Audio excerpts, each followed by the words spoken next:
Bhupendra Patel sir के physics class में आप लोगों का स्वागत है।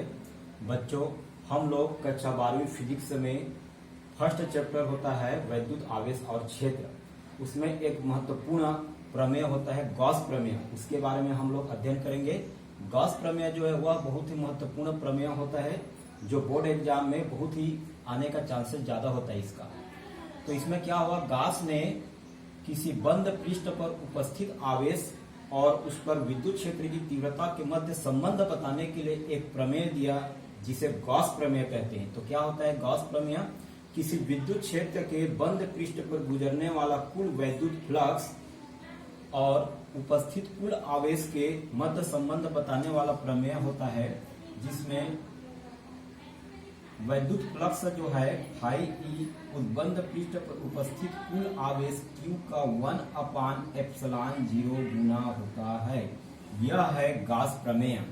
यह है विद्युत फ्लक्स विद्युत क्षेत्र के लिए उस बंद पृष्ठ पर उपस्थित कुल आवेश Q और ε0, जिसे निर्वात की विद्युतशीलता कहा जाता है।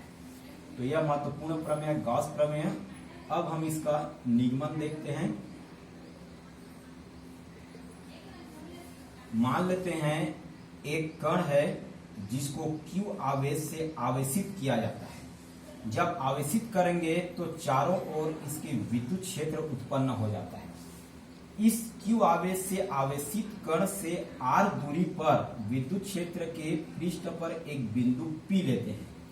इस बिंदु P पर हम लोग विद्युत क्षेत्र ज्ञात करेंगे, जिसकी तीव्रता E जो है वह इस कण के बिंदु O से P की दिशा में होता है, अर्थात इसकी दिशा OP होता है। और इस पूरे विद्युत क्षेत्र का जो पृष्ठ है उसका क्षेत्रफल को S से दर्शाते हैं। बिंदु O से R दूरी पर स्थित बिंदु P के मध्य विद्युत क्षेत्र की तीव्रता बिंदु O से P के मध्य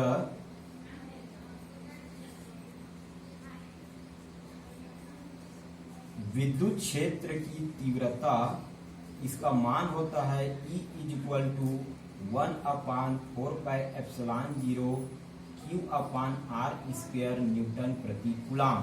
इसको अपन ले लेते हैं इक्वेशन फर्स्ट।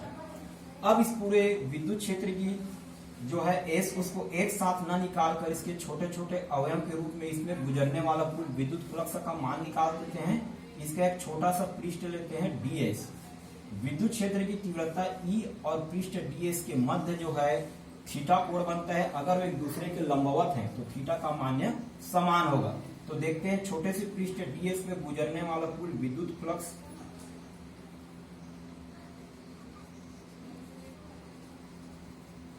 अल्प पृष्ठ ds पर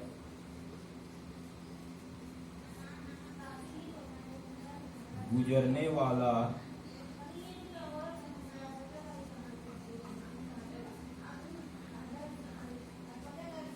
विद्युत फ्लक्स, क्योंकि अल्प पृष्ठ है इसलिए इसको d फाई E से दर्शाते हैं। और इसका फार्मूला होता है सदिश के फॉर्म में E × ds। चूंकि अपन जानते हैं दो सदिशों का अदिश गुणनफल एक अदिश राशि होता है, अतः हम इसको लिख सकते हैं d phi E = E × ds cos theta. चूंकि विद्युत क्षेत्र की तीव्रता E और ds एक दूसरे के लंबवत होते हैं, अभिलंबवत गुजरने वाला कुल विद्युत फ्लक्स, इसलिए अपन थीटा की जगह में 0 अंश रख देंगे तो E × ds cos 0। चूंकि अपने को पता है cos 0 का मान 1 होता है, तो d phi E = E × ds। इसमें जो विद्युत क्षेत्र की तीव्रता E है उसका मान अपन समीकरण 1 से रखते हैं। समीकरण 1 से विद्युत क्षेत्र की तीव्रता E का मान रखने पर तो d फाई E = E का वैल्यू यहां दिया है 1/4πε0 Q/r² और इधर है d। इसको ले लेते हैं समीकरण 2। ये जो एक छोटे से अल्प पृष्ठ ds से गुजरने वाला विद्युत फ्लक्स का मान है। अब पूरे S पृष्ठ से गुजरने वाला कुल विद्युत फ्लक्स संपूर्ण पृष्ठ ए से गुजरने वाला कुल विद्युत फ्लक्स ये हो जाएगा फाई ई, और अल्प पृष्ठ जो डी फाई ई है उसका अपने को पृष्ठीय समाकलन कर देना है। तो गुजरने वाला विद्युत flux phi E is equal to पृष्ठीय समाकलन डी फाई ई का वैल्यू यहाँ रख देते हैं 1/4πε0 Q/r² dx।